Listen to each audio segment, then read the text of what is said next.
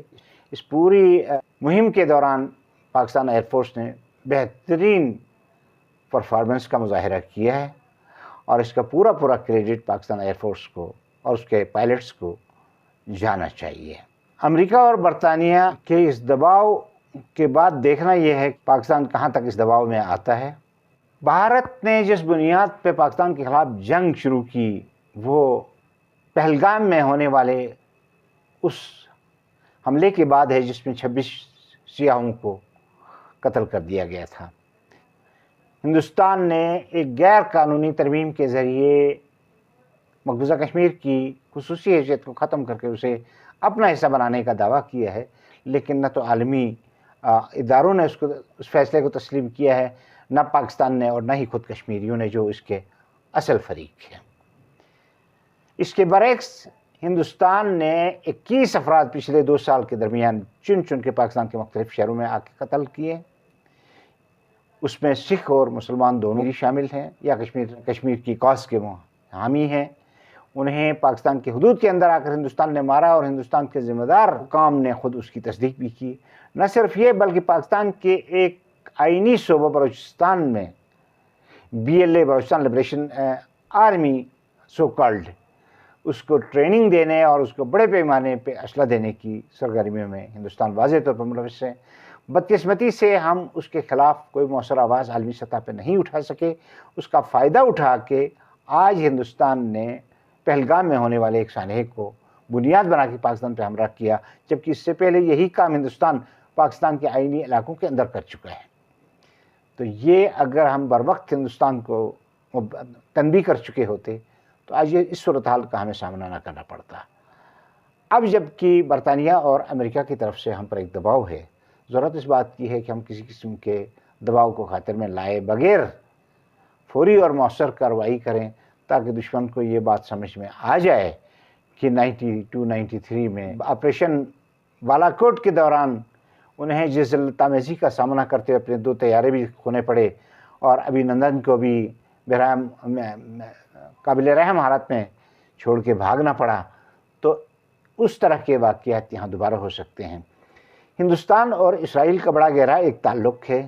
اسرائیل نے جس طریقے سے عرب ممالک کے خلاف کارروائیاں کی ہیں، ہندوستان کو شاید یہ مشورہ دیا گیا ہے کہ بڑی طاقتیں آپ کی سرپرستی کریں گی، آپ پاکستان میں اس طرح کی کارروائیاں کریں، لیکن وہ یہ بھول رہے ہیں کہ پاکستان نہ تو مصر ہے، نہ اردن ہے، نہ سعودی عرب ہے، نہ شام ہے، اور نہ پاکستان متحدہ عرب امارات ہے۔ پاکستان پہ حملہ کرنا تو الگ بات ہے، لیکن اس کے جو نتائج سامنے آئیں گے وہ ہندوستان کے تصور سے زیادہ خوفناک ہوں گے۔ اسرائیل کے راہ پر چلتے ہوئے ہندوستان اگر پاکستان کو مشکن بنانے کی اپنی مہم سے باز نہ آیا، خاص طور پہ BJP اور اس کے جنونی ہندو انتہا پسند RSS اس سے باز نہیں آئے، اور RSS کے بنیادی ممبر رہے ہیں چھوٹی عمر میں موجودہ وزیر اعظم ہندوستان کے، تو ان کی جو ایک ذہنیت ہے نفرت پر مبنی اقلیتوں کے خلاف، اس ذہنیت کا مظاہرہ کرتے ہوئے اگر پاکستان کو انہوں نے غلطی سے اردن سمجھ لیا، غلطی سے مصر سمجھ لیا، یا غلطی سے کوئی اور طفیلی عرب ملک سمجھ لیا، تو اس کے جو نتائج سامنے آئیں گے اس کا تصور بھی ہندو انتہا پسندوں کے لیے خوفناک ہوگا۔ ہندوستان نے پہلگام کے واقعے کو بنیاد بنا کر پاکستان کے خلاف انڈس واٹر ٹریٹی کو معطل کرتے ہوئے پانی کے روکنے کی دھمکی دی۔ نہ صرف دھمکی دی بلکہ بعد میں ان دریاؤں کا پانی بھی روک دیا جن کا منبع تو مقبوضہ کشمیر اور تبت میں ہے، لیکن ان کا پانی پاکستان کی طرف بہتا ہے۔ اس پانی پہ مختلف ڈیمز بنانے کا سلسلہ ہندوستان نے 90 کی دہائی میں شروع کیا تھا۔ مقصد یہ تھا کہ جب پاکستان کو پانی کی ضرورت ہو، یہاں کے کھیتوں کے لیے، کھلیانوں کے لیے پانی کی ضرورت ہو تو اس وقت پانی روک لیا جائے، اور جب ہمیں ضرورت نہ ہو تو جب ہماری فصلیں لہلا رہی ہوں تو پانی چھوڑ کے انہیں سیلاب میں بہا دیا جائے۔ یہ حربے ہندوستان نے بارہا اپنائے ہیں۔ 1993 میں حزب المجاہدین نے ایک ڈیم جو شروع میں ہندوستان نے بنایا تھا اسے اڑا دیا تھا. اس کے بعد پے در پے ہندوستان نے بہت سے ڈیم بنائے مقبوضہ کشمیر میں. ان میں سے ایک یہ بغلیار ڈیم ہے. یہ کشن گنگا دریا کہلاتا ہے مقبوضہ کشمیر اور لداخ میں. آزاد کشمیر میں اسے دریائے نیلم کہتے ہیں، اور آزاد کشمیر سے نکل کے جب یہ پنجاب کی حدود میں داخل ہوتا ہے دریائے جہلم کہلاتا ہے. ہندوستان نے بغلیار ڈیم کو بند کر کے پانی کا رخ موڑ دیا تھا.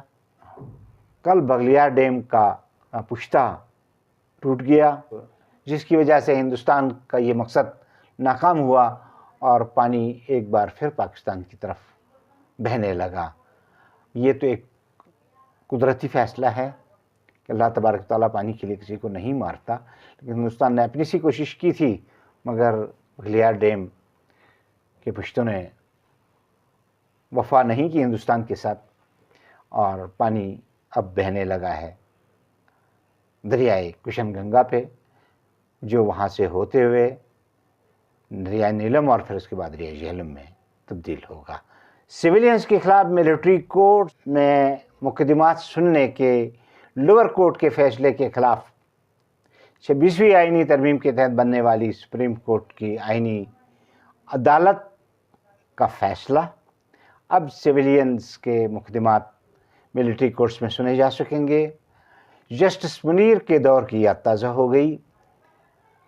اس بات کا خدشہ ظاہر کیا جا رہا ہے کہ یہ فیصلے عمران خان کے خلاف استعمال ہوں گے، اور ان فیصلوں کا ایک ایسے موقع پہ سنایا جانا جب پورے ملک میں ملی یکجہتی کی از حد ضرورت ہے. دشمن حملہ آور ہو چکا ہے اور ایسے میں قومی صفوں میں یکجہتی اور استحکام کی ضرورت ہے. ایسے میں اس طرح کے فیصلے یقیناً خوشایند نہیں کہے جا سکتے. ناظرین، آج ہم ہماری اپنی گفتگو اس پہ ختم کرتے ہیں. انشاءاللہ اگلے پروگرام میں کسی اور موضوع کے ساتھ آپ کی خدمت میں حاضر ہوں گے. تب تک کے لیے اپنے میزبان عبدالبشیر خان کو اجازت دیجیے. پاکستان پائندہ باد.